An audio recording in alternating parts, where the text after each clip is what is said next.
Capital punishment has been a center of debates and discussions all over the country for centuries. The death penalty has been abolished in 19 states, while 31 states continue to enforce the use of executions. Capital punishment is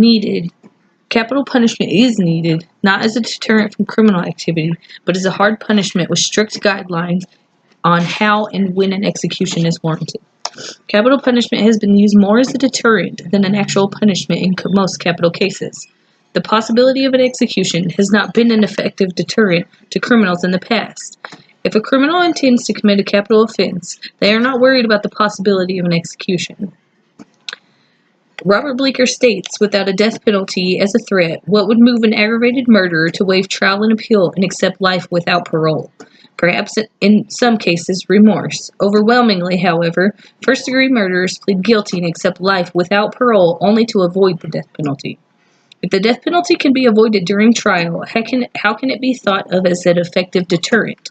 For capital punishment to be a viable, effective deterrent, it must actually be used and not just thrown around as a possibility, but as an absolute.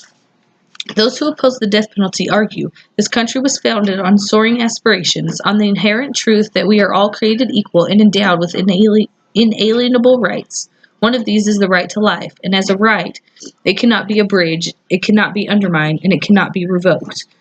Once a person commits a capital offense, they are taking away their victim's right to life, therefore forfeiting their own right to life. Whether the crime is thought out or spur of the moment, the criminal gives little regard for their own life as well as the life of their victim. When Connecticut's governor vetoed the vote to abolish the death penalty, she described the death penalty as being reserved for those who commit crimes that are revolting to our humanity and civilized society. A person that can knowingly and willingly commit such a heinous crime under most circumstances cannot and should not be treated as equally as anyone else. While the argument that using physicians during execution is warranted, the need for someone trained correctly in the process is an absolute must. Adam Cadlock quotes Atul Gawande saying, "We should seek a legal ban on the participation of physicians and nurses in executions."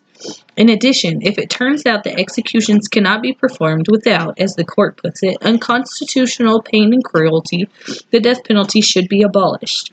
As long as someone is properly trained to conduct the execution process with or without the attendance of a physician, there should be no unnecessary pain and suffering.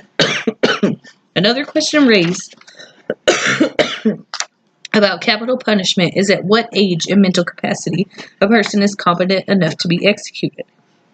Minors are held to a much lower standard than those that are considered adults. At just 18 years old, a person is automatically considered an adult and given much more responsibility for themselves and their decisions. Given this label of an adult gives no room for error in life. What makes someone more of an adult at 18 than at 16 or 17? Justice John Paul Stevens states, "The reason why juveniles are not trusted with the privileges and responsibilities of an adult also explains why their irresponsible conduct is not as morally reprehensible as that of an adult. Because the threat of something as severe as the death penalty is not available to minors, it allows them to commit adult offenses knowing they cannot and will not be punished to the same degree. It is argued that juveniles cannot fully comprehend how good or bad something actually is, but it can also be argued that individuals, after all, have different characteristics, including their ability to distinguish right from wrong. A different point of mental capacity is the topic of executing mentally retarded individuals. The argument is similar to that of executing minors due to the awareness of what they have actually done. While it was mentioned that all minors have different characteristics, it is much the same as that with the mentally retarded. There are different levels of intellectual quotient, which allows room for judgment and competency.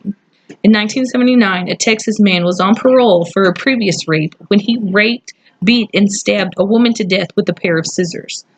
It was documented in that case that the man was completely aware and competent about what he had done.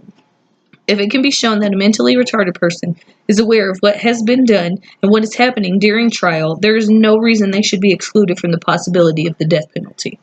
If they are aware and incompetent during trial, the use of a state or local facility, whether it be prison or a mental institution, should be used.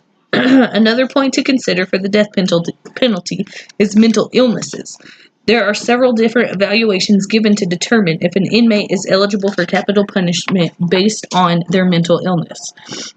While this seems like the best and most effective measure, these evaluations can cause major delays in an actual execution due to the possibility of inmates malingering an illness.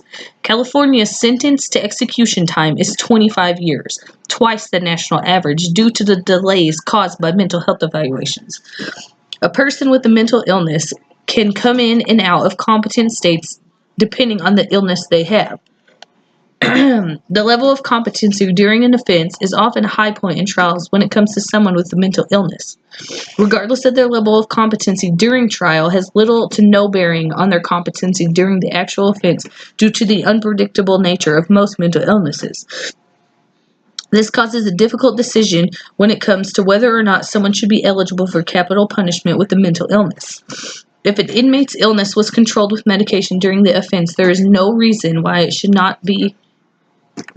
not be sentenced, as their mental illness was not questioned. On the other hand, if the illness was not properly treated during the offense, a mental health facility or prison should be used to aid in the rehabilitation process. While there are many factors that need to be considered on how and when an execution can take place, capital punishment should be maintained. If an inmate continues to be a threat to society after every attempt to rehabilitate fails, capital punishment may be the final answer. After a crime is committed, that person willingly and knowingly forfeits their freedoms and their right to life, making capital punishment unquestionably just and necessary. I used 2 articles from Kim Masters Evans for this speech. One entitled "Capital Punishment Should Be Abolished," and the other is "Capital Punishment Should Be Maintained."